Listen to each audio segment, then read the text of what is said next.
So hi guys, it's me Ate Kay and welcome back to my vlog. So for today's video, magwo-walk-athon tayo sa sports center, then mag-stretching tayo. Tara, samahan nyo ako guys. Keep watching.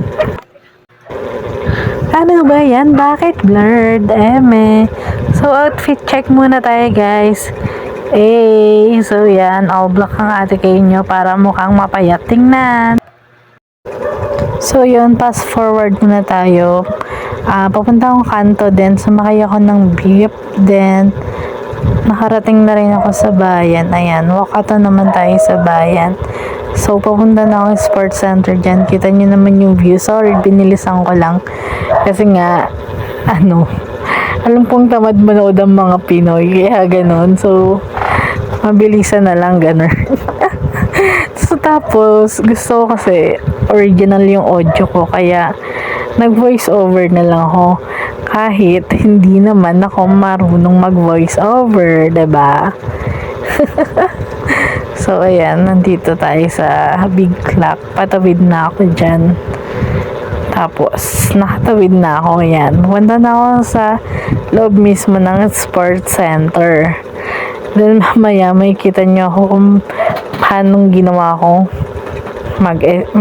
mag-stretching. Ayan.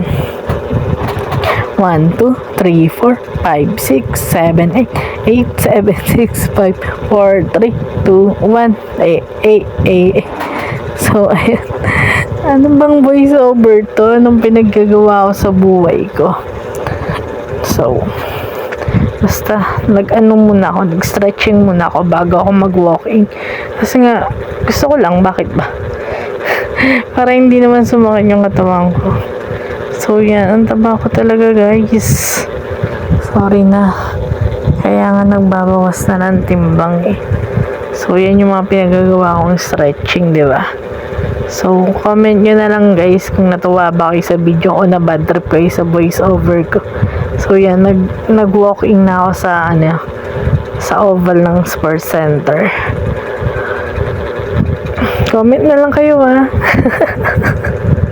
Sorry sa video ko, puro fast forward. Tapos, uwian na.